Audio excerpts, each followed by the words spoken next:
O programa a seguir revela a logística e o planejamento por trás do assassinato de 6 milhões de pessoas.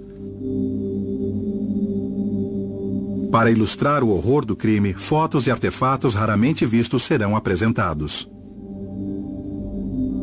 Algumas dessas imagens são fortes. Recomenda-se precaução. O Holocausto é tão colossal que não pode ser compreendido em sua totalidade. Precisa ser entendido em sua especificidade. Imagem por imagem, fato por fato, momento a momento, história por história. Estava com medo. Eu sabia que depois que passasse do portão, a única coisa que encontraria seriam as câmaras de gás. E o interessante é ver o aspecto específico dentro de seu contexto maior. Se colocavam 1000 pessoas em vagões de carga. Então precisavam de 25 vagões. Quando se analisa cada fotografia... No fotograma podemos ver a moldura na janela e os corpos sendo queimados. Quando se analisa cada documento... Não havia um setor da sociedade alemã que pudesse dizer não estávamos envolvidos. Atingiu toda a sociedade. Encontra-se uma história muito maior. Os nazistas apresentaram um tipo de revolução no mundo. Eles apresentaram um novo conceito, uma nova possibilidade. Eles apresentaram a possibilidade de eliminar um povo da face da Terra. Como podemos tornar o Holocausto relevante para o século XXI? O meu maior sonho é que o Holocausto fosse irrelevante.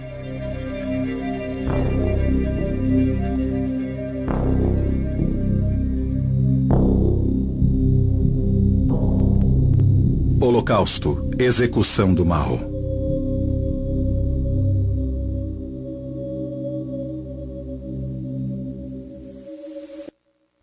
Acho que é muito difícil para as pessoas ter que lidar com o lado emocional do Holocausto, pois como um grupo de pessoas podia ser tão odiado e considerado tão perigoso por ser quem era, a ponto de chegarem à conclusão de que deviam eliminá-lo da face da Terra.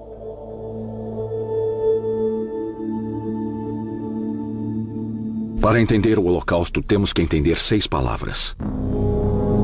Definição, expropriação, concentração, Einsatzgruppen, deportação, campos de extermínio.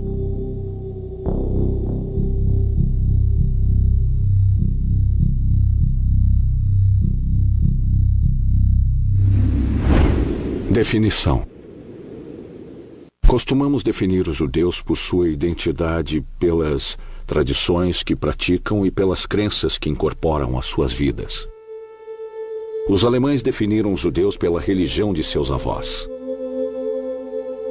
Quando o regime chegou ao poder em janeiro de 1933, a parte mais radical e agressiva do movimento nazista, a parte mais extremista queria eliminar os judeus de uma hora para outra. Alemães, livrem-se da dominação judaica! Alemães, livrem-se da dominação judaica! Então os alemães começaram a criar leis contra os judeus.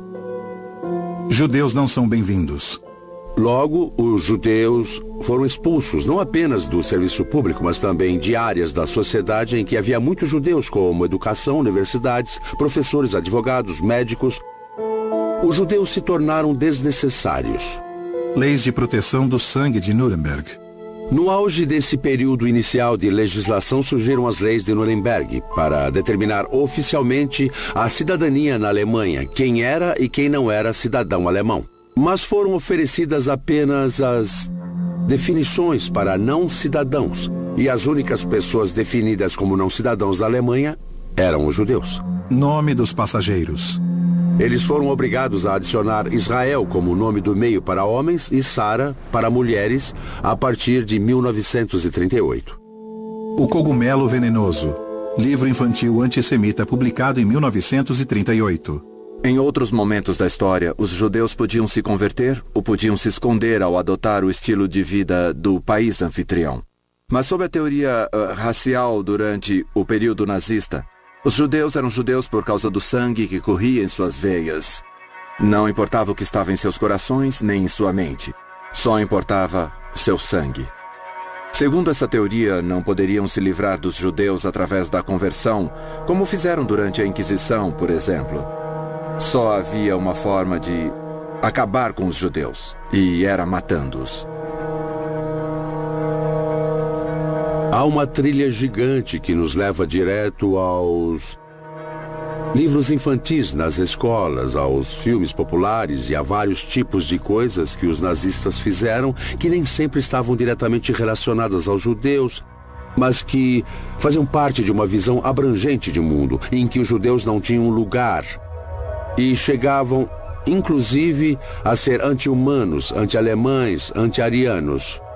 Eles desempenhavam um papel negativo, portanto, tinham um lugar. E nesse lugar, finalmente, eles deixavam de existir.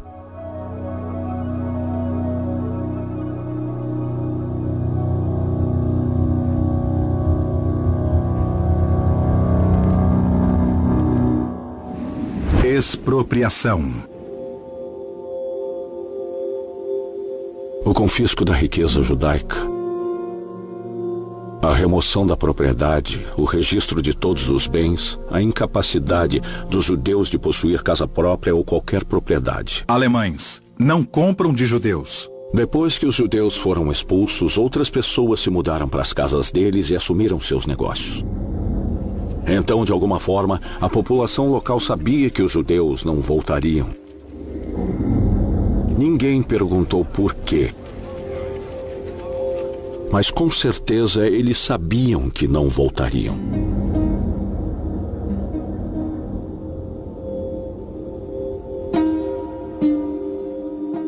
Um dos artefatos alemães mais marcantes para mim no nosso museu histórico é um jogo chamado Judenhaus, ou Fora Judeus.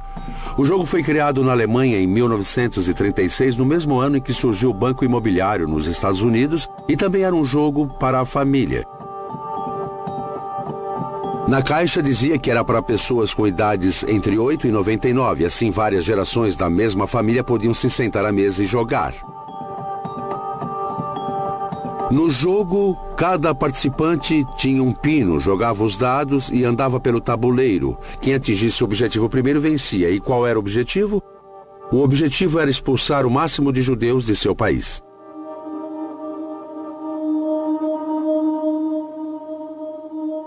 De 33 a 39, 80% das propriedades de judeus foram apreendidas. 50% das empresas de judeus foram fechadas. E 50% dos judeus foram desalojados. Eu encontrei um documento que era uma carta de uma mulher não judia escrita para a sogra sobre a Noite de Cristais, um massacre de novembro.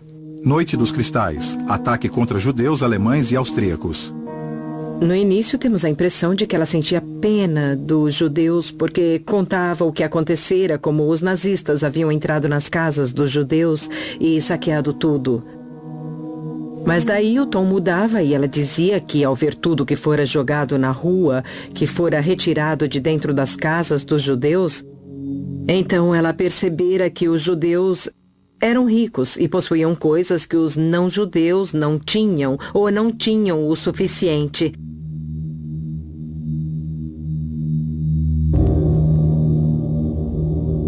Ela também dizia que os judeus tinham que deixar o local, mas não sabia para onde iriam.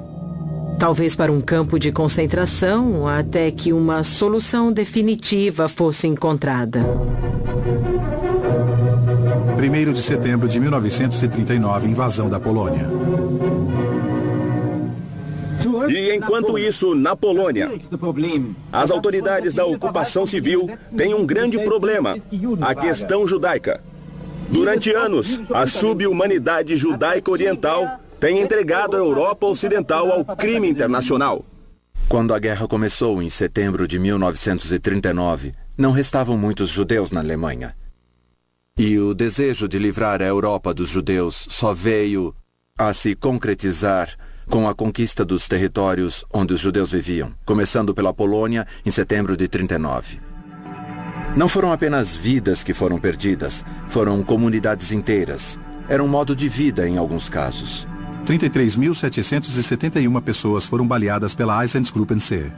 O Holocausto foi inimaginável e envolveu o uso de todo o conhecimento e entendimento existente no século XX com o objetivo de definir, expropriar, concentrar e, por fim, assassinar, aniquilar e destruir, além de tomar posse dos bens e propriedades de todo um povo.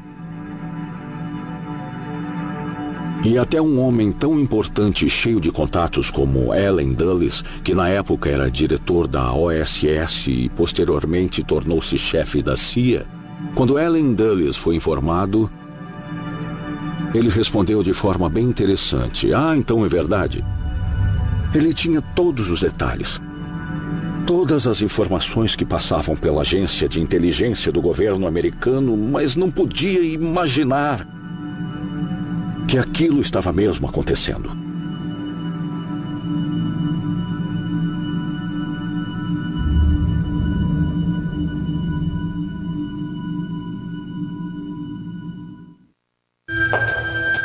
Museu Memorial do Holocausto dos Estados Unidos. Laboratório de Conservação.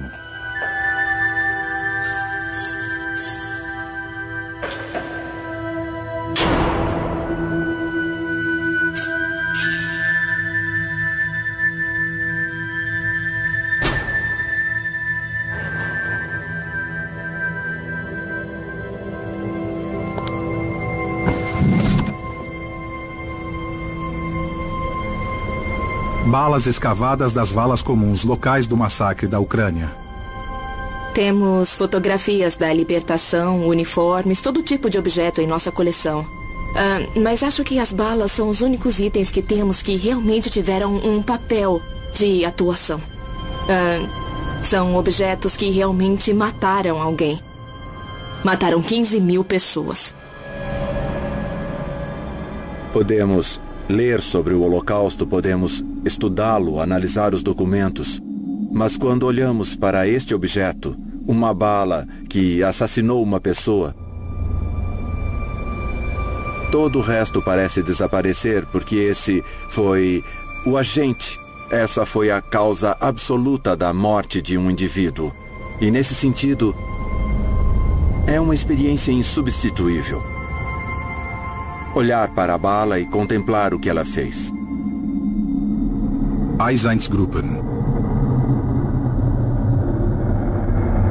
Unidades móveis de extermínio.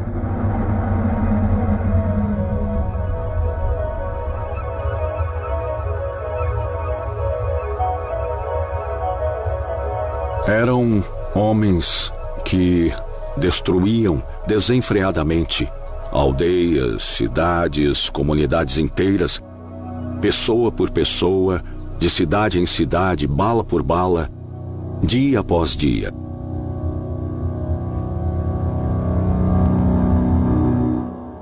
Sem acobertamento, era algo flagrante e brutal, sem nenhum esforço para disfarçar o que faziam ou quais eram suas intenções. 22 de junho de 1941.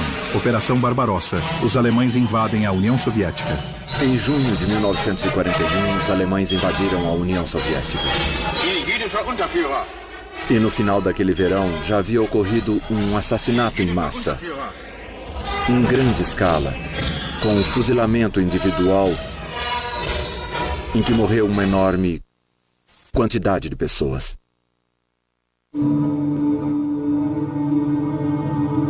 Nono Forte, Kaunas, Lituânia. 2.007 homens, 2.920 mulheres e 4.273 crianças fuziladas. 29 de outubro de 1941. Einsatzgruppen A.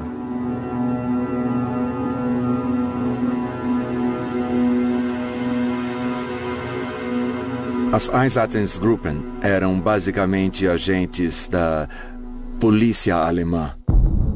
E no início do verão de 1941, começaram a matar os homens nas aldeias e cidades.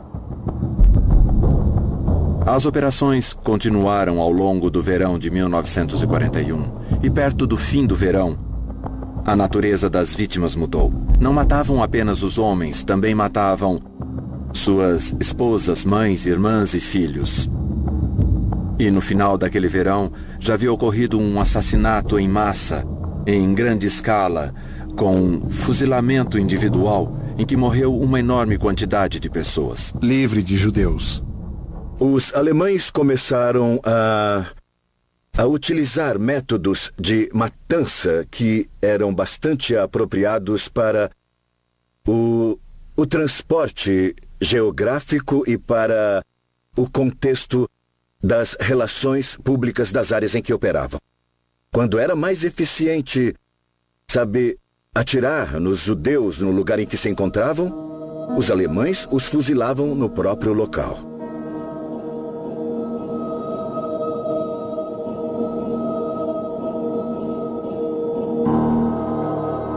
Em uma das fotos do que acreditamos ser um assassinato cometido pela Einsatzgruppen, vemos um soldado apontando uma arma para uma mulher que carregava o filho nos braços. No verso da foto está escrito em alemão: Ação Judaica em Vangorad, Ucrânia, 1942.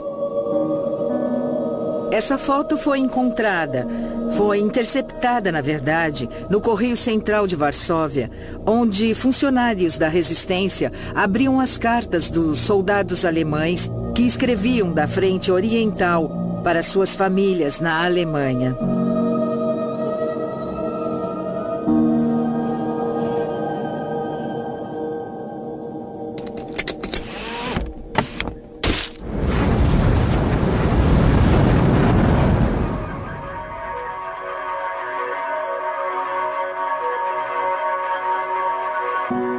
Em 16 de outubro de 1941, os moradores da aldeia ucraniana de Lubny foram reunidos por um grupo de operação especial ligado ao exército invasor alemão.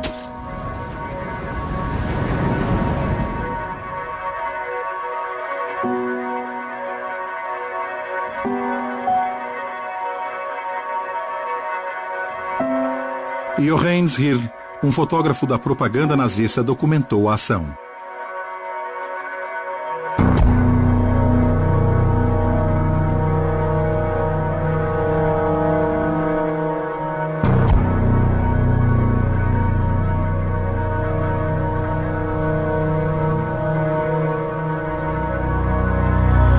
Após estas fotografias serem tiradas, os homens, mulheres e crianças retratados seriam mortos fuzilados a queima-roupa.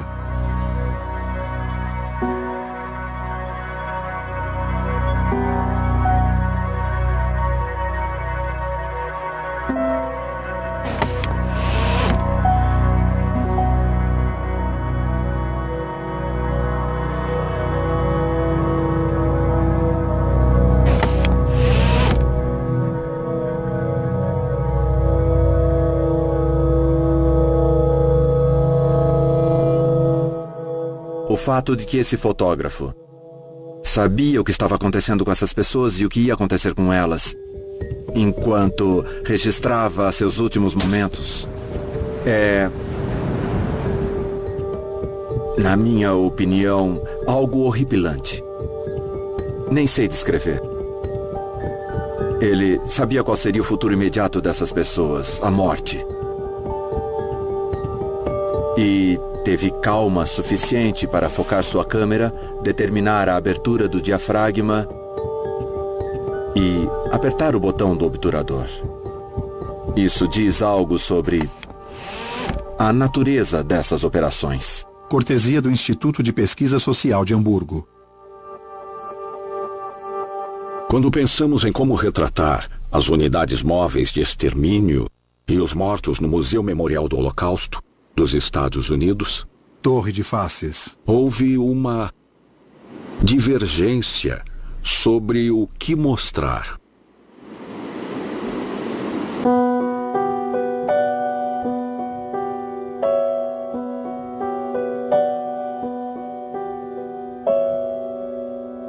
Se tivéssemos mostrado pilhas de cadáveres e valas comuns, as pessoas entenderiam que alguma coisa terrível tinha acontecido, mas não compreenderiam a natureza do crime.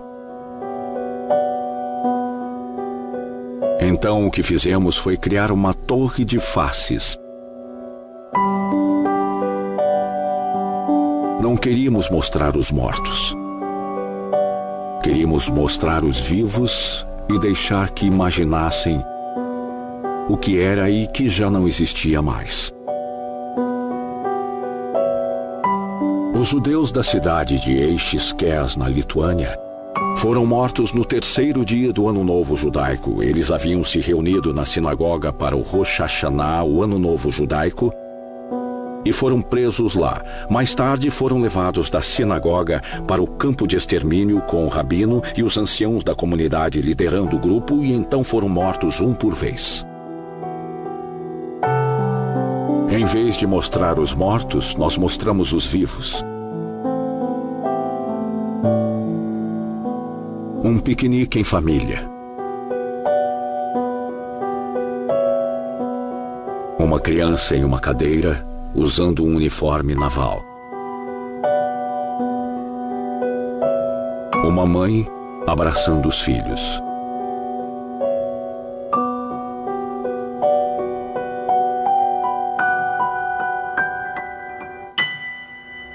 Toda essa vida erradicada em um dia.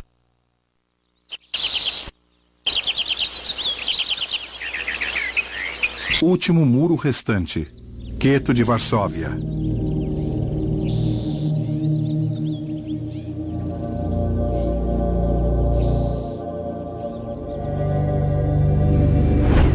Concentração. Primeiro, vamos pensar em concentração não como campos de concentração, mas como reservas que foram criadas para conter os judeus, para contê-los por um tempo.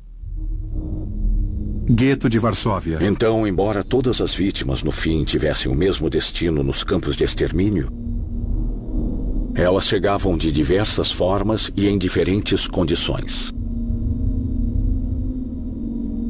Na Polônia, o processo de guetização durou do fim de 1939 e início de 1940 até 1942.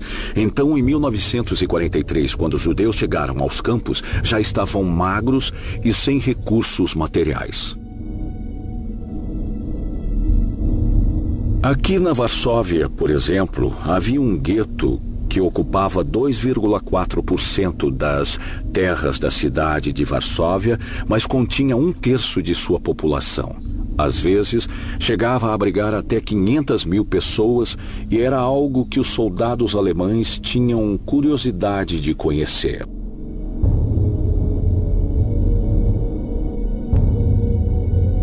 As equipes de filmagem nazistas frequentavam o gueto de Varsóvia e tiravam fotos para fazer suas próprias propagandas.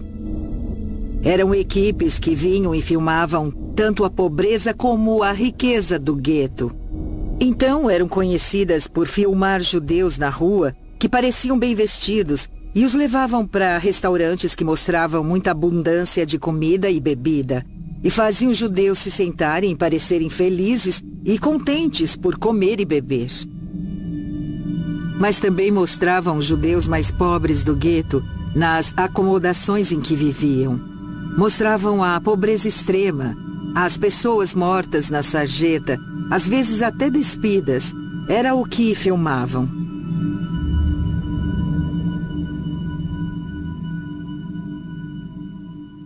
Alguns acreditam que o Holocausto surgiu já pronto. Eu não penso assim. Unidades prisionais e guetos forçados de 25 a 30 mil. Vejo muita improvisação, muita experimentação. Polônia ocupada, 6 campos, mais de 150 subcampos. Vejo muitos inícios e interrupções, com falhas e inovações. Alemanha, Áustria. Por exemplo, os campos de concentração foram desenvolvidos muito cedo e serviram para múltiplas funções. Uma delas era para servir como colônias penais, lugares para abrigar muita gente. Outra função dos campos de concentração era essencialmente proporcionar o trabalho escravo, o trabalho forçado para A indústria alemã.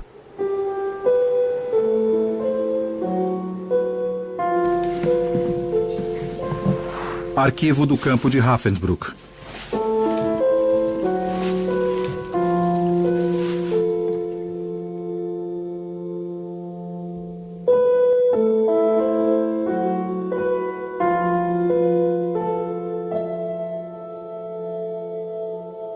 Os prisioneiros eram marcados de acordo com o motivo de encarceramento escolhido pelos nazistas.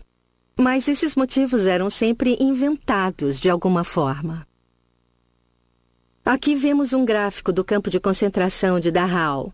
E podemos ver que havia prisioneiros políticos que eram marcados com um triângulo vermelho porque seus inimigos eram vermelhos, como os social-democratas, os comunistas. Se alguém fosse um preso político, por ser um social-democrata e por ser judeu, recebia esse sinal. E o mais sarcástico é que esses sinais para os judeus foram combinados com as marcas de triângulo amarelo ou com um triângulo de outra cor, e juntos eles formavam uma estrela de Davi.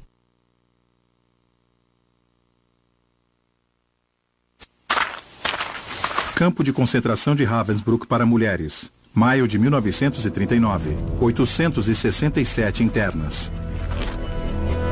Janeiro de 1945, 45 mil internas.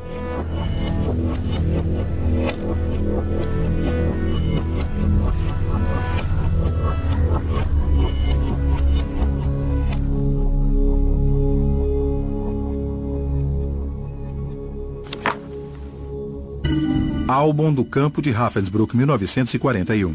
Existe um álbum completo com mais ou menos 92 fotos que a SS criou para mostrar ao mundo como era fantástico o sistema que utilizavam nos campos de concentração.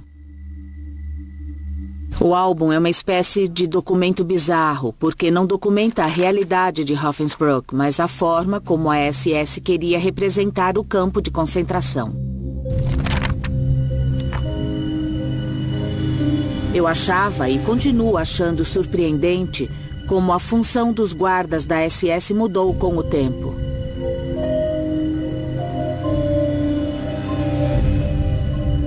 No primeiro dia, eles costumavam cumprimentar e saudar a todos, comportando-se de forma civilizada ao se mover.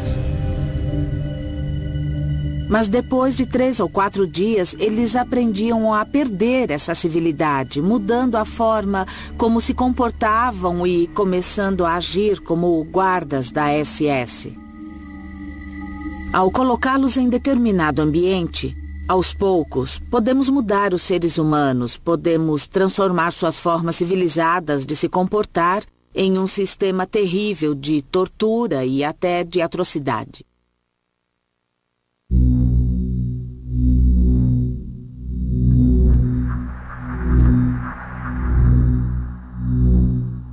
Imon Gut, comandante da SS.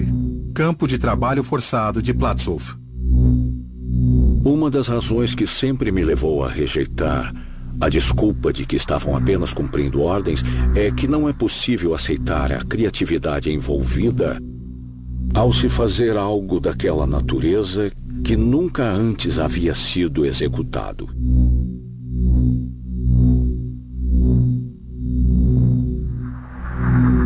Gut descansando na varanda da vila com vista para o campo. Os nazistas criaram um vocabulário próprio para muitas coisas. Em vez de dizer assassinato, diziam tratamento especial, realocação ou cuidados especiais. Quando ouço tratamento especial, penso em remessas postais, mas eles pensavam em matar 1000 judeus. Reassentamento, realocação, além do rio, além das montanhas. Termos como esses eram usados, mas por trás deles ocorria o genocídio do povo judeu. A história de Imon Gut em Platzow foi dramatizada no filme A Lista de Schindler de 1993.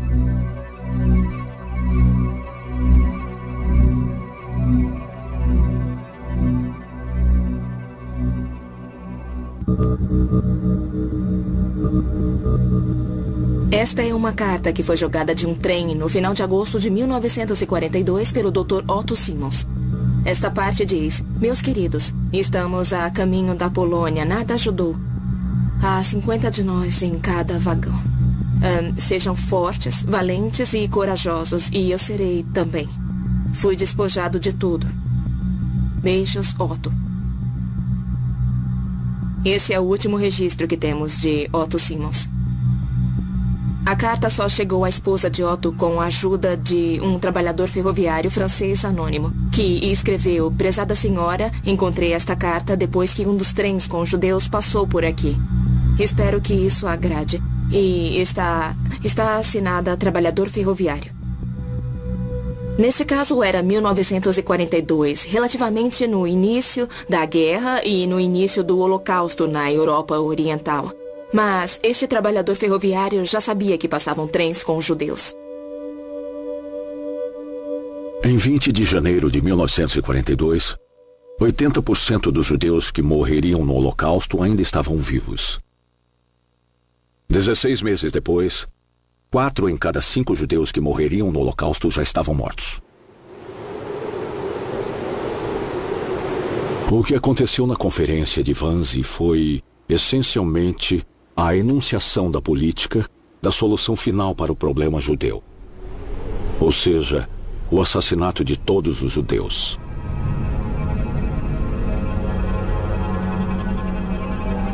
A SS montou esta casa em 1940 como uma casa para hóspedes e para conferências.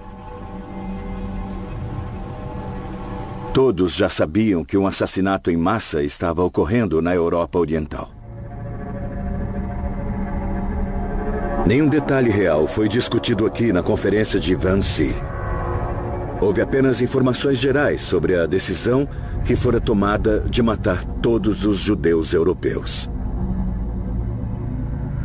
Isso também mostra que toda a sociedade alemã se envolveu. Bem, a concorrência de Wannsee e, claro, o lugar onde ocorreu se tornou um símbolo, um ícone do assassinato premeditado e planejado dos judeus europeus. Assim, de diversas formas, a conferência é o símbolo de como os assassinos executivos agiram.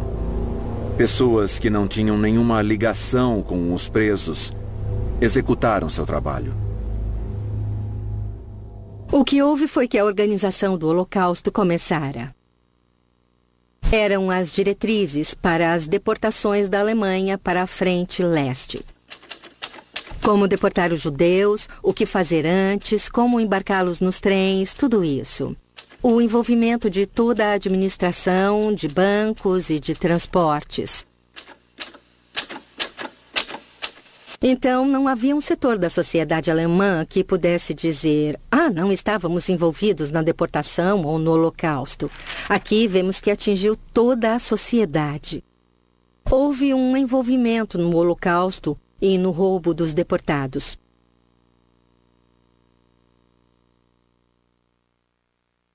Deportação.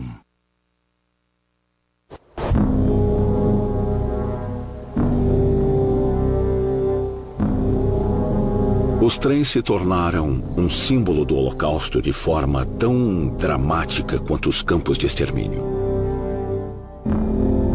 As ferrovias representavam a novidade, a nova forma de matar que os nazistas haviam inventado.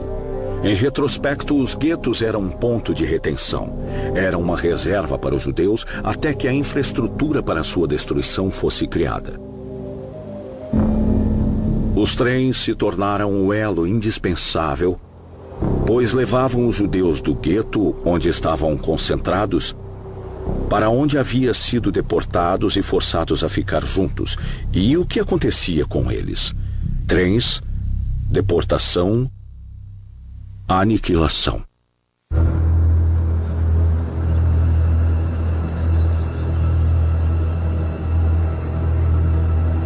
Não é por acaso que Auschwitz tinha aquela localização, ficava na principal via ferroviária entre a Cracóvia e Viena e, sem essa infraestrutura, nunca teriam escolhido Auschwitz como local para uma grande instalação.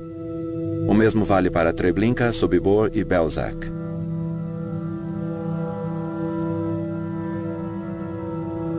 Não tinham uma atribuição específica para um determinado tipo de locomotiva. Usavam principalmente locomotivas de carga, que chegavam a uma velocidade máxima de 80 km por hora. Mas quando um trem chegava com 50 ou 60 vagões, utilizavam um método de dividir o trem em grupos, de 10 a 15 vagões, para controlar o número de pessoas que desembarcaria quando fossem para o campo de concentração. Em um dia, eram transportadas de 8 a 10 mil pessoas. Então, a velocidade média era de 20 ou 25 km por hora.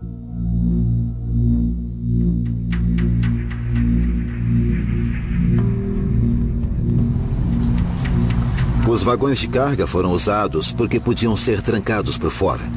Cabiam 40 pessoas por vagão. Então, para transportar 1000 pessoas, eram necessários de 20 a 25 vagões. Na Polônia, a situação era diferente. A polícia pediu às ferrovias que fornecessem um trem para 5.000 pessoas. 60 era o número máximo de vagões que podiam ser utilizados, de acordo com o regulamento, ou 120 eixos. Eram usados de 50 a 60 vagões, o que significava que havia de 100 a 110 pessoas no vagão.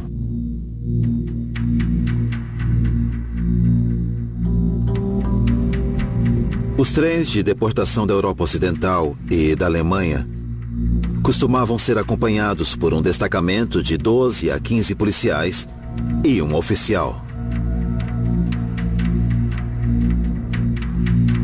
Aos sábados, até a SS só trabalhava meio período na época. Então deixavam os judeus no trem até a manhã de segunda-feira, quando voltavam a trabalhar o dia inteiro. Eles não permitiam que seu fim de semana fosse prejudicado pela chegada do trem de deportação. Museu Memorial do Holocausto dos Estados Unidos. Álbum de fotografias de Carl Hocken.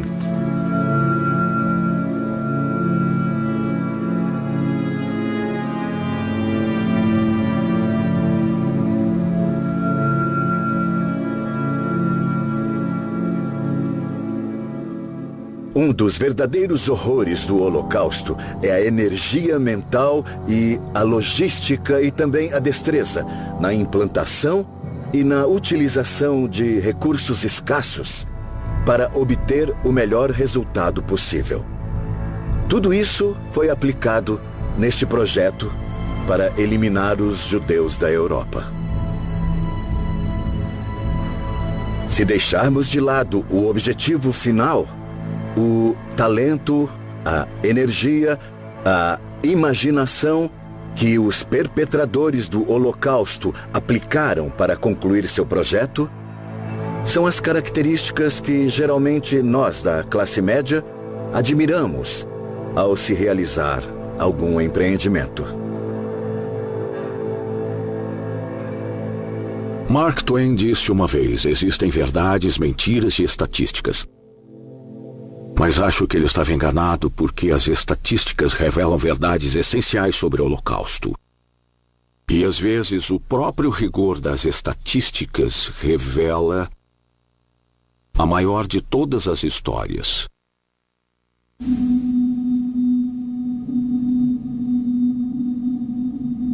Quer conhecer os judeus húngaros? 437.402 judeus.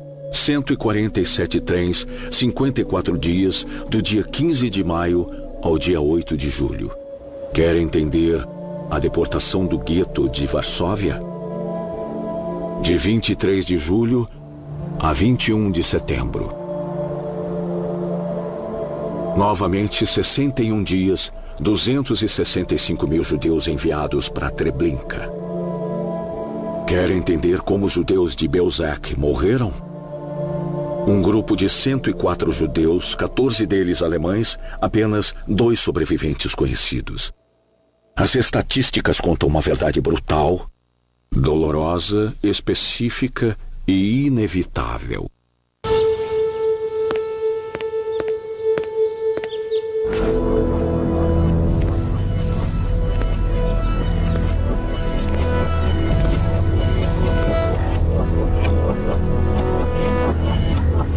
de extermínio de Chełmno, Polônia ocupada pela Alemanha.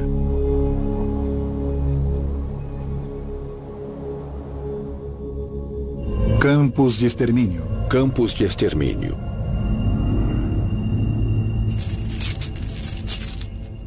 Eu estava envolvido na reconstrução do memorial em Belzec. E nas valas comuns que descobrimos sob o campo, encontramos chaves. Uma série de chaves. Não costumamos pensar na chave como algo poderoso, mas vou contar o que essa chave pode representar. A vítima saiu de casa numa manhã e esperava voltar um dia. A casa ainda estaria lá e a pessoa ainda estaria viva. Museu Chełmno. E tudo voltaria a ser seguro. Poço de escavação. Museu Memorial de Chełmno. Quando alguém morre com as chaves e é enterrado com elas, entendemos que essa pessoa nunca imaginou que o destino lhe reservava. Artefatos de escavação.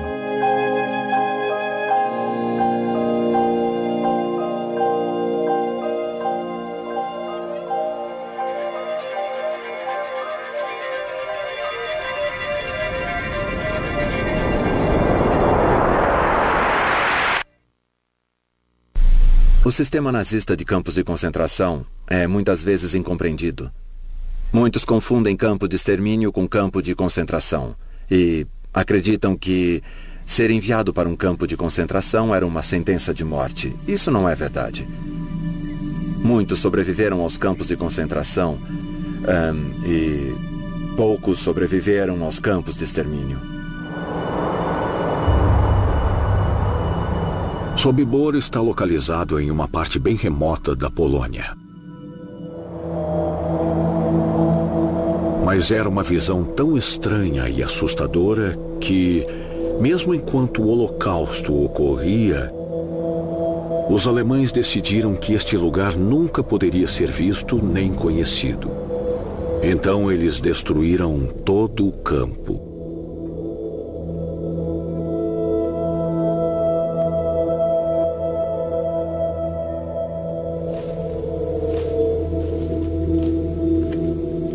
Sobibor, Polônia. Perímetro do campo. 1, 2, 3, 4, 5, 6. Talvez 7 aqui. Isso, 7, certo.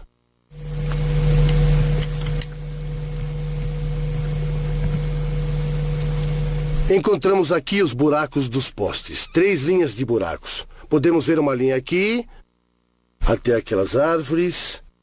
De um lado não encontramos nada. Agora, do outro, encontramos vários objetos. Encontramos pedaços de dentes e de ossos humanos nessa área aqui. E isso é muito importante para nós porque saberemos o que foi que aconteceu aqui. E esse é o nosso objetivo.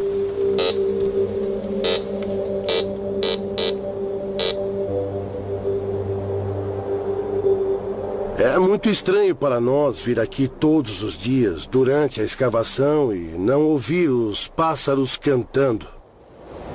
Não há pássaros aqui. É difícil de entender porque na região de Vlodova podemos ouvir vários pássaros, mas nesta parte do campo não há nenhum pássaro. Por quê?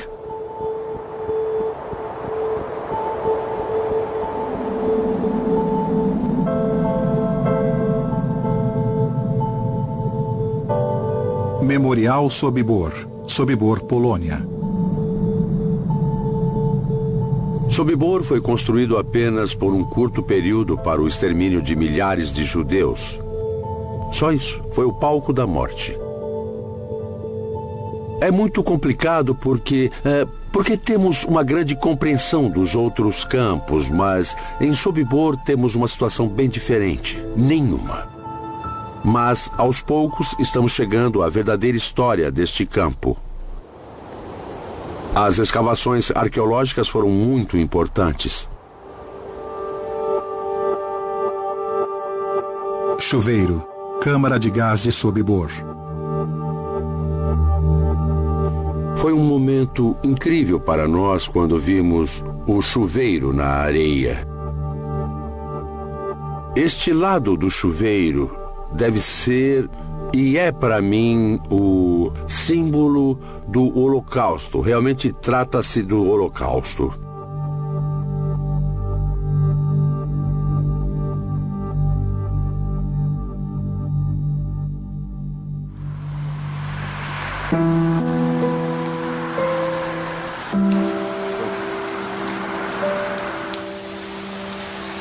Muitos dizem que o Holocausto nunca aconteceu e que nem tantas pessoas foram mortas. Mas aconteceu. Campo de extermínio de Sobibor, construído em abril de 1942. Destruído pelos alemães julho de 1944. Reconstrução com base nos depoimentos de sobreviventes. Agora vou descrever o processo. Depois que o trem chegava e todos desciam, deixavam a bagagem de lado. Barracas de triagem. Prometiam que a bagagem não seria perdida. Barracas de triagem. Área de despimento. Um alemão, fingindo ser um médico, e usando um avental branco, ou às vezes um uniforme branco, fazia um breve discurso. Ele gentilmente pedia desculpas. Mas por razões sanitárias dizia que precisavam tomar uma ducha. Barracas de corte de cabelo. Então pediu que tirassem a roupa e a deixasse de lado para pegá-la depois. E tinham que andar por um corredor até o chuveiro. As pessoas não sabiam o que era. Às vezes se animavam, pois os alemães eram tão gentis. E entravam direto no beco, indo para a câmara de gás que chamamos de Himmelfahrtstraße, o caminho para o céu.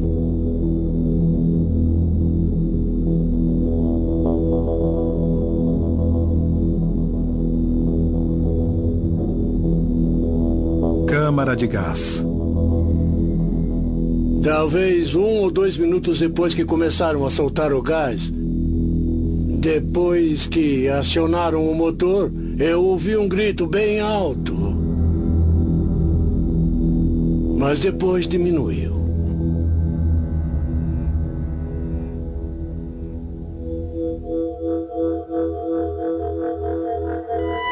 Levamos cerca de 15 minutos para entender que era mesmo um grito. Aquilo parecia uma colmeia, como se fossem abelhas.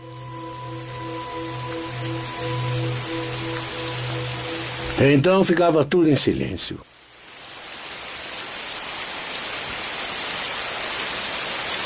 Campos de extermínio Sobibor 167 mil. Chelmno 152 mil. Belzec 434.508 mil. Treblinka 925 mil. Auschwitz 1 milhão.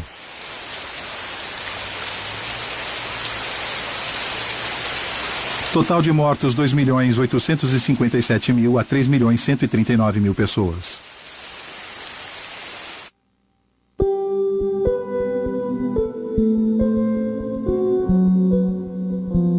Em fevereiro de 1940, os nazistas começaram a publicar no governo geral da Cracóvia esta revista colorida, em polonês, chamada Ilustrowany Courrier Polski, ou Correio Ilustrado Polonês.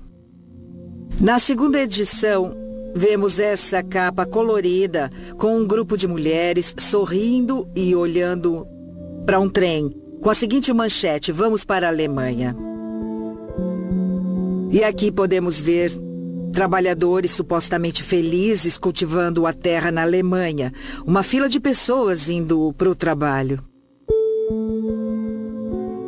Na realidade, dezenas de milhares de poloneses eram deportados para a Alemanha para o trabalho escravo. Pensando bem, Holocausto é o nome dado ao assassinato dos judeus europeus. Mas a perseguição nazista também incluía os ciganos, os prisioneiros políticos e trabalhadores forçados. Então havia todo um esquema de perseguição e também de assassinato.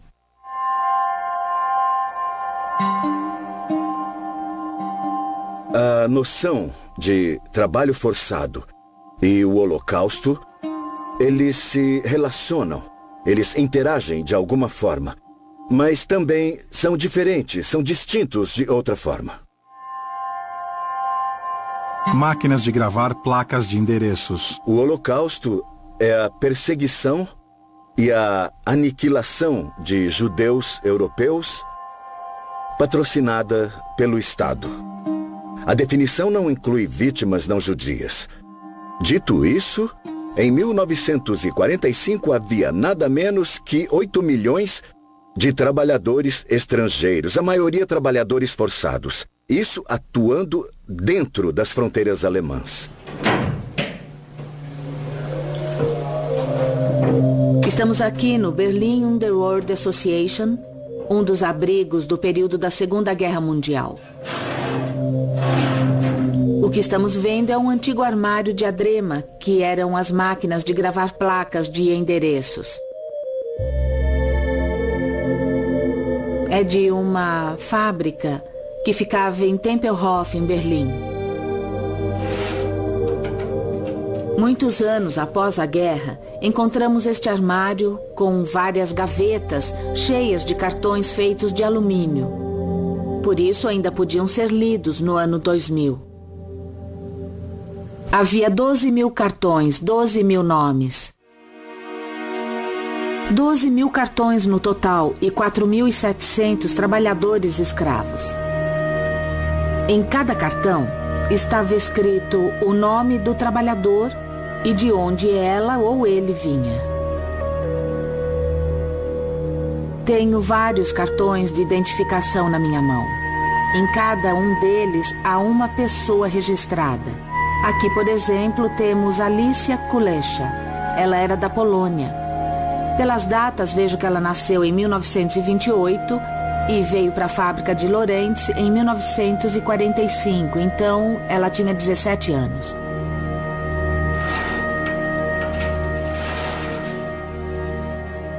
Os alemães exploravam as populações que ficavam sob seu controle. E, dependendo de quem fosse, recebiam um destino diferente. Mas um dos principais meios de exploração era o trabalho. Dora Mittelbau era o campo de concentração que estava associado à fábrica subterrânea de foguetes V1 e V2. Aqueles que estavam envolvidos na criação do próprio campo trabalhavam sob condições muito duras. Havia pouca circulação de ar, muita poeira e muitos morreram por causa do trabalho. Isto foi construído por trabalhadores escravos. Eles vinham do campo de concentração de Buchenwald.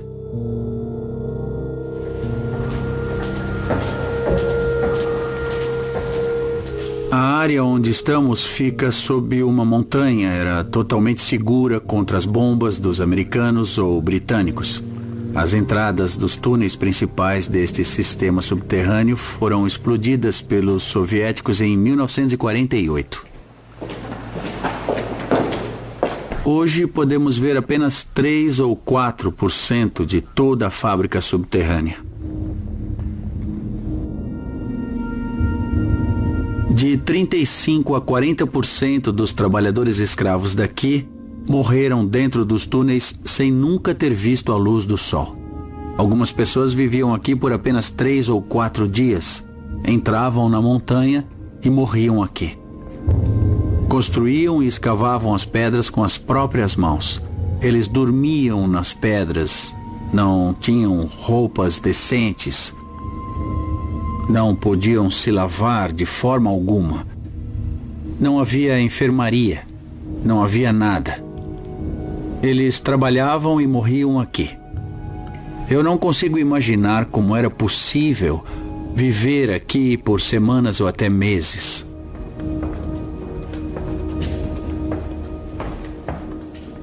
Aqui podemos ver que há água, são 4 metros de profundidade. E acho que sob a água há muitos restos de peças dos foguetes que eram produzidos aqui.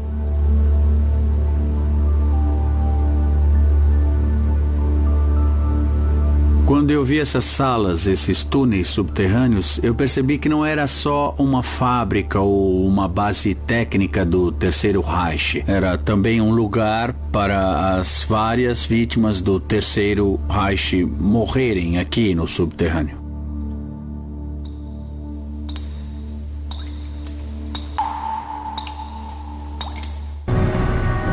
Foto de reconhecimento aéreo dos aliados, 26 de junho de 1944, Auschwitz-Birkenau. O Holocausto é a busca constante e incessante por matança que atingiu estágios cada vez maiores de perfeição.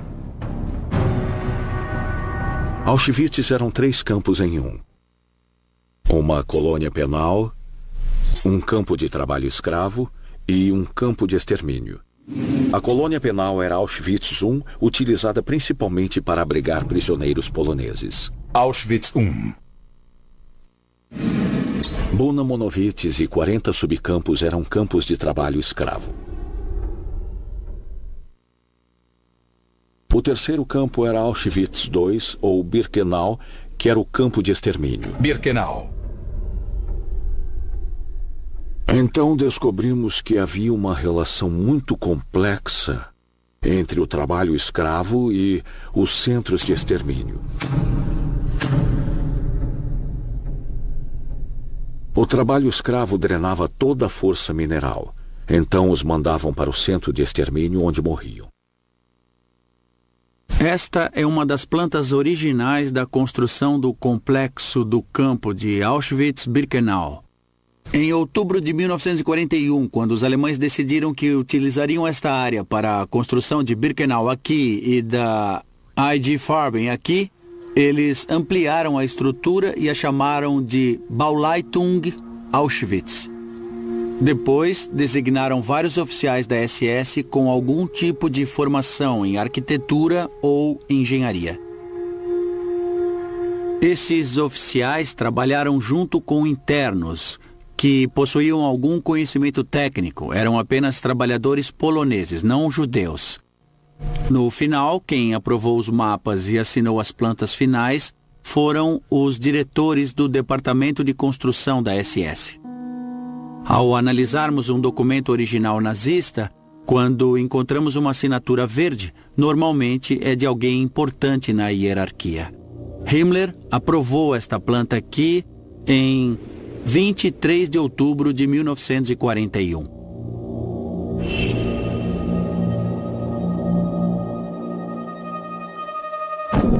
Verão de 1944. Rudolf Hess, o comandante de Auschwitz, se gabava de que o campo era o ápice do processo de extermínio. Ele podia fazer isso porque lá matavam rápido e de forma limpa. Auschwitz, ironicamente, também foi um lugar onde a própria infraestrutura permitiu que o campo desempenhasse seu papel. Havia 44 vias passando por Auschwitz. Enquanto em Penn Station, em Nova York, há apenas 21 vias e a estação fica lotada em fins de semana prolongados. O maior número de vias paralelas nos Estados Unidos é de 49, em Chicago. Crematório 2. Auschwitz tinha 44, então podiam transportar judeus de todos os cantos da Europa e enviá-los para Auschwitz. Em Auschwitz ainda podemos ver como as linhas de trem e as câmaras de gás eram interligadas e ficavam a 50 metros umas das outras. No início, não tinham uma rampa em Auschwitz.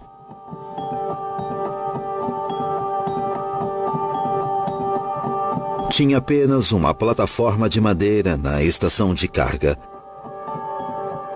Os judeus saíam dessa plataforma e andavam a pé, a céu aberto, por 3 quilômetros até o campo de extermínio.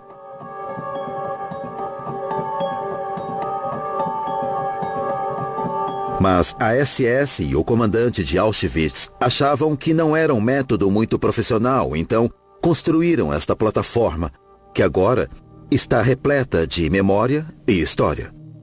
A rampa que conhecemos, com o portão sobre a via, só entrou em operação no início de 1944. Toda a operação em Auschwitz se tornou o símbolo do Holocausto para muitos. Um dos motivos é que, devido à natureza do campo, havia muitos sobreviventes e suas histórias foram contadas especialmente no Ocidente. Número total de barracas 277. Número de beliches de madeira 36. Internos por barraca 500. Internos por beliche de 5 a 6. Na ex-União Soviética, quando se fala sobre o Holocausto, Auschwitz não é mencionado. Seu holocausto foi o fuzilamento de judeus próximos de suas casas. 4 câmaras de gás, capacidade diária de processamento 8.000 planejada, 6.000 por dia. Trata-se mais da memória e de como foi construída. Morreram muito menos pessoas em Auschwitz do que as que foram fuziladas pela Einsatzgruppen e seus colaboradores. Contagem de morte em Auschwitz, 1941 a 1945.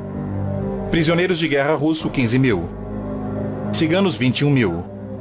Poloneses, 70.000 a 74.000. Judeus, 1 milhão.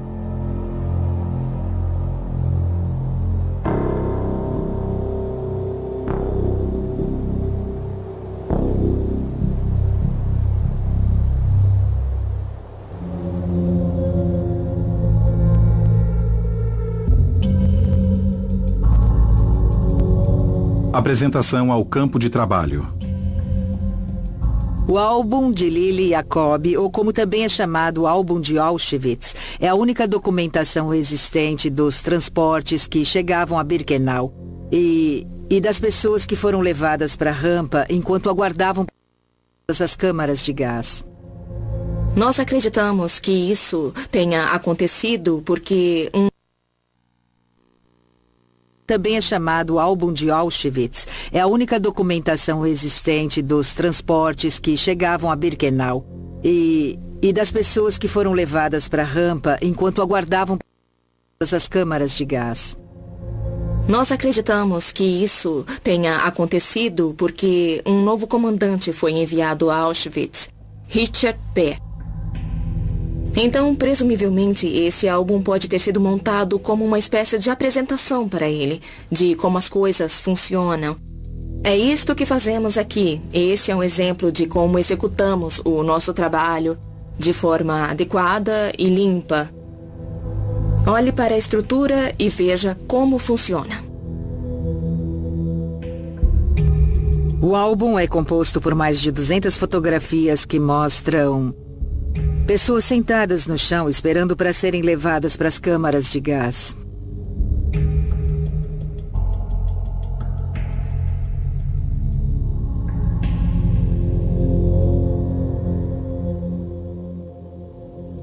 Vemos homens e mulheres sendo selecionados na rampa. Mulheres na chegada. Vemos as pilhas de seus pertences. É óbvio que as fotos foram tiradas por um fotógrafo oficial, porque os diferentes ângulos são do alto de um trem, como se olhasse para baixo, para as multidões reunidas na rampa. Reassentamento de judeus na Hungria. As fotografias foram muito bem impressas, com uma bela caligrafia descrevendo todas as imagens da chegada e da seleção. Não era algo aleatório que foi reunido, mas algo que foi cuidadosamente elaborado. Judeus húngaros a caminho da câmara de gás para serem executados.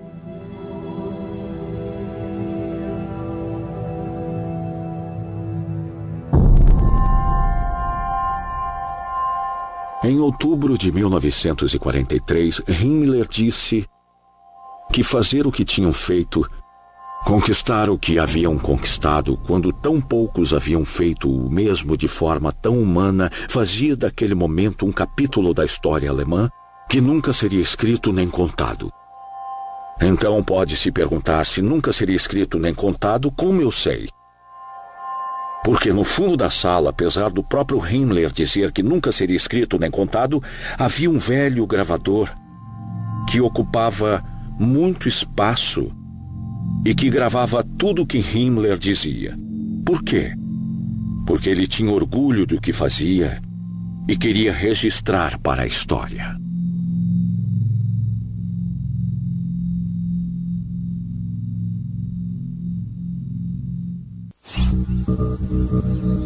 Crematório 4, Campo de Birkenau, 1943.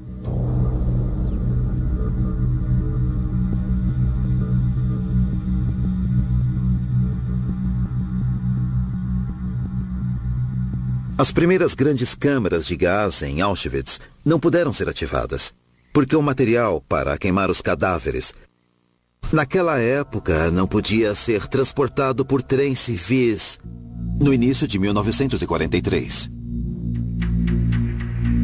Assim, o equipamento para a combustão ficou parado por 8 semanas em Erfurt, na Alemanha, até ser enviado por navio para Auschwitz. Isso porque as ferrovias estavam com falta de espaço e um crematório não seria eficaz durante a guerra.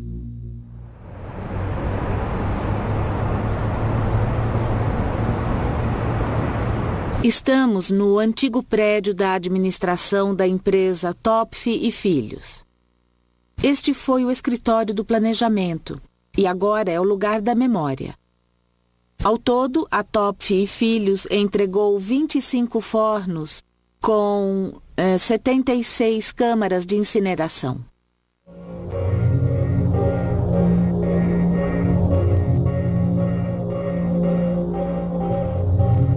Os engenheiros construíram fornos e desenvolveram técnicas de assassinato em massa que a SS ainda nem havia vislumbrado.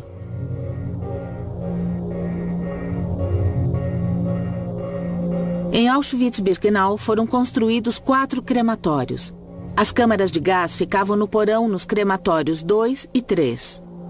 Para substituir o ar envenenado pelo ar fresco, eles precisavam de um sistema de ventilação. E esses sistemas também foram feitos pela Topf e Filhos.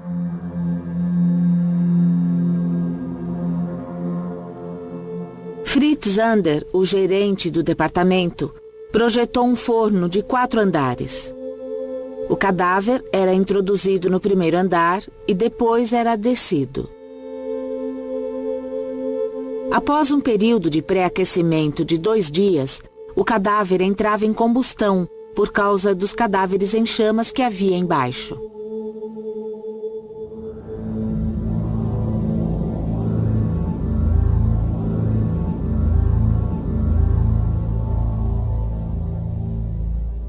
Estamos no antigo escritório de planejamento do local onde Kurt Prüfer trabalhava.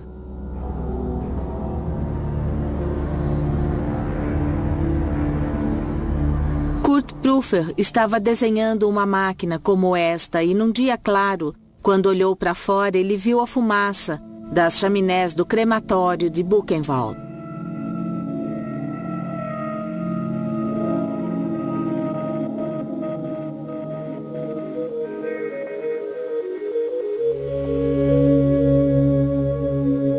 Quando Kurt Prüfer construiu o forno para a SS, ele queria aumentar a sua renda e queria ser reconhecido como um bom engenheiro.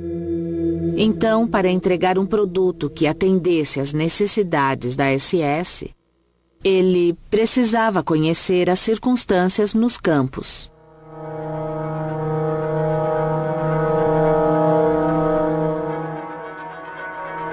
O gás Zyklon B precisava de uma temperatura de 26 graus para se tornar fatal.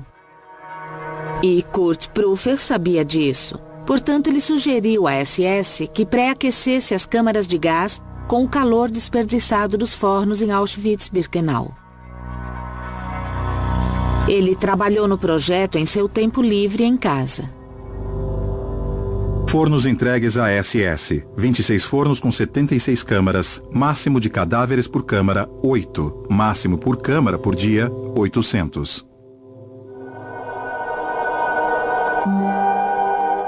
Em maio e junho de 1944, o número de pessoas envenenadas a gás e depois queimadas em Birkenau atingiu o limite. Eram mais de 132 mil por mês. Para dar conta da quantidade de cadáveres, fogueiras foram acesas. No outono daquele mesmo ano, Sonderkommando fotografou as fogueiras, Unidade de encarceramento especial, e os corpos sendo queimados. Claro que fizeram isso clandestinamente. Fotografaram da janela de uma barraca próxima a uma fogueira acesa.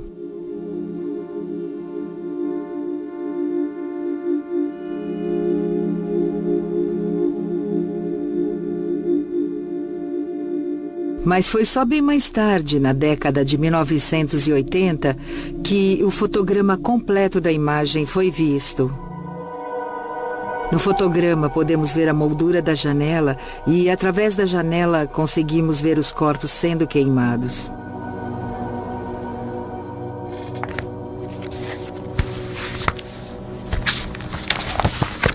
Acho que há um mal-entendido sobre Auschwitz. De que a SS, que trabalhou lá, só supervisionava os internos e levava as pessoas para as câmaras de gás, o que não é verdade. Os oficiais dedicavam seu tempo, seu trabalho, e quando acabava, haviam feiras de livros e jogos da SS. Há registros de que deviam manter os cães na coleira e garantir que as guardas mulheres não deviam visitá-los em seus aposentos sem supervisão.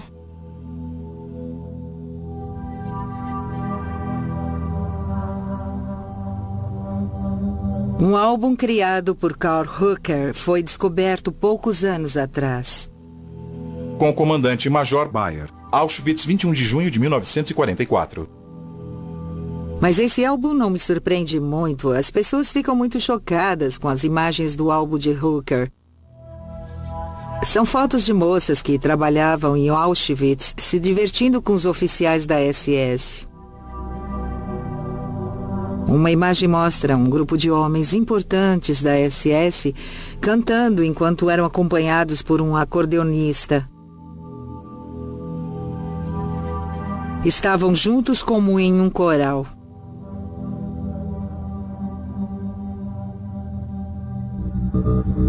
Neste álbum encontra-se uma das poucas fotos de Mengele, o médico da morte, retratado em Auschwitz. Dr. Joseph Mengele, capitão da SS, diretor médico. Temos todos esses registros. Sabemos que essas pessoas cometiam crimes em massa, em uma grande escala. Então seria muito mais confortável e reconfortante vê-los no ato, cometendo o crime. Mas o álbum não mostra isso. Por que a surpresa? Isso aconteceria se achássemos que os nazistas eram monstros com chifres. Eles tinham os fins de semana de folga e se divertiam. Eles se distraíam. Passeavam com seus animais de estimação. Bebiam, festejavam.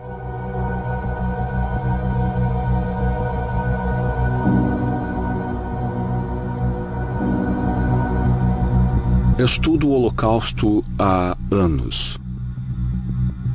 No início estava mais interessado nas vítimas. Queria contar sua história e o que acontecera a elas. Com o tempo, vi que não poderia contar a história das vítimas sem contar a história dos assassinos. E fiquei fascinado, não pela falta de humanidade dos assassinos, mas pela humanidade deles. Se todos os assassinos fossem sádicos e demônios malignos, o mundo estaria mais protegido das implicações do Holocausto, porque não diria que homens comuns, dadas as circunstâncias extraordinárias, podiam se tornar assassinos sistemáticos.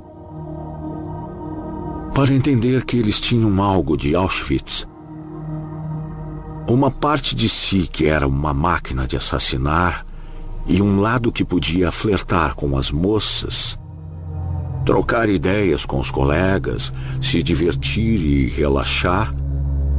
Isso representa um desafio humano para nós, porque significa que homens e mulheres comuns são capazes de cometer os atos extraordinários, terríveis e cruéis, de fazer coisas horríveis.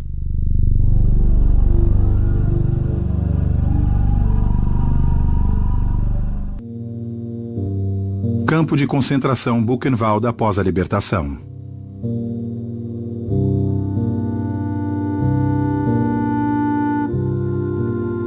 Alemães locais forçados a ver as atrocidades. –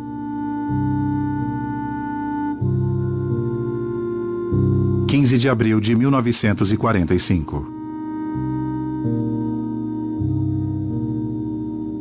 Muitos alemães que tinham acesso à informação e sabiam sobre os campos de concentração ficaram chocados com a enormidade, com a grandiosidade, com o horror que presenciaram.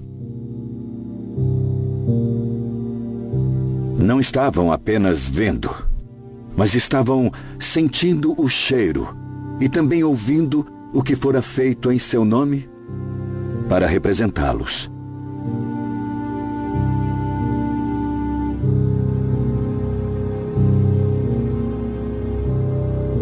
E para criar uma conexão, hoje, com os alemães, que são netos ou até mesmo bisnetos dessa geração, ainda há a questão de que aquilo foi feito em nome da Alemanha. Estes são alguns dos artefatos que foram encontrados. É uma parte de sua história. Podem ser contra, mas precisam lidar com isso. Não é apenas a história de seu país, é a história de sua família. Então eles enfrentam questões emocionais muito complicadas. Eles entendem a história e, em muitos casos, sentem uma responsabilidade especial de proteger contra qualquer coisa que possa surgir e fazer eco a essa história.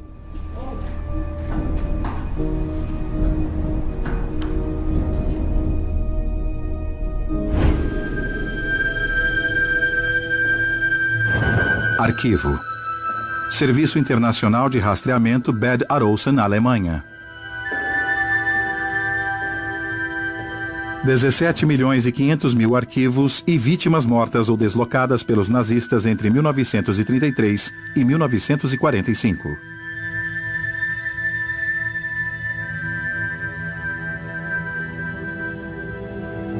Esta é a maior coleção original sobre as vítimas do período nazista. Nos campos de concentração como Dachau, Buchenwald, Bergen-Belsen e outros, tudo foi escrito pelos nazistas. As vítimas perderam seus nomes e se tornaram números. Hoje, a maioria das pessoas que escreve para nós são da segunda ou terceira geração e dizem: eu quero saber o que aconteceu com o meu avô. Por isso precisamos da documentação.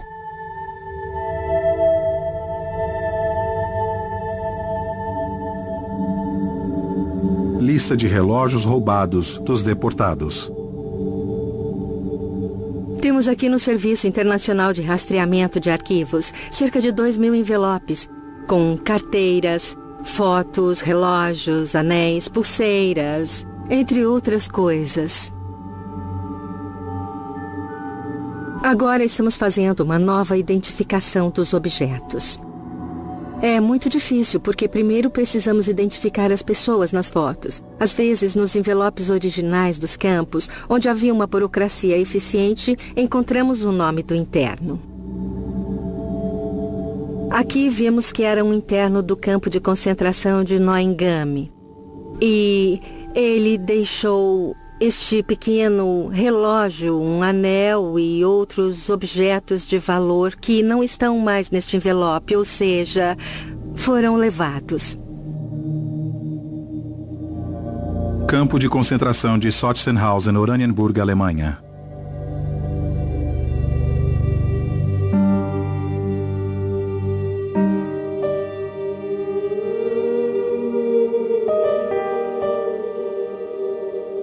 Quero falar profundamente sobre como fiquei face a face pela primeira vez com a presença da ausência. O meu pai morreu em 1990.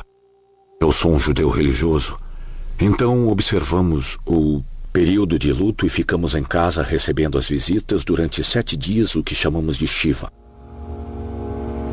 Na primeira sexta-feira à noite, nós sentamos para jantar e no sábado não ficamos de luto. Eu estava lá, meus filhos estavam lá, minha esposa estava lá, minha mãe estava lá, minha irmã estava lá. E a cadeira do meu pai estava vazia. Nós literalmente não pudemos comer até que minha mãe me mandou sentar na cadeira do meu pai. Porque a ausência do meu pai era maior do que qualquer outra presença. Chegamos a Sobibor e lá estava vazio. Mal podemos imaginar ou entender o que estava lá. Sobibor, presente. Mas essa ausência tem uma presença forte. E os fantasmas estão lá, as imagens estão lá, as almas estão lá. O mal está lá. Estação de trem. A magnitude do que aconteceu está lá, mesmo que seja invisível.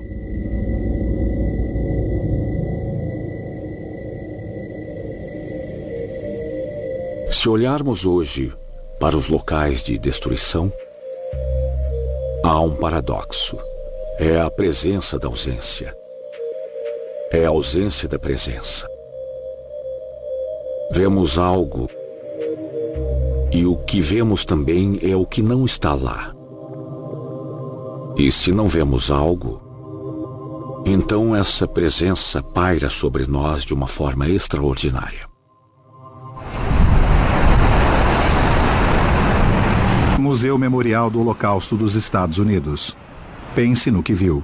Eu não sou judia. E que eu saiba, ninguém da minha família lutou na Segunda Guerra. Então eu não tenho muita conexão pessoal com isto. Mas lido com esses artefatos todos os dias e não posso evitar a formação de um elo pessoal.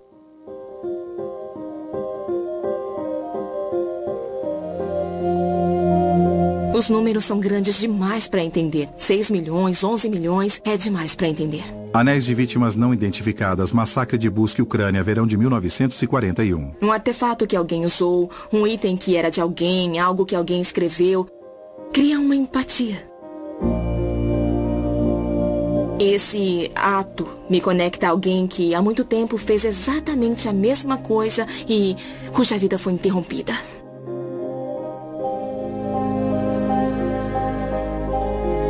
Acho que os números não provocam tanta emoção. E como o Holocausto é o crime mais bem documentado da história, eu estou convencida de que a verdade está ali. Talvez eu nunca saiba por quê, mas há algo ali que vai me ajudar a impedir que isso aconteça de novo. Tem que haver.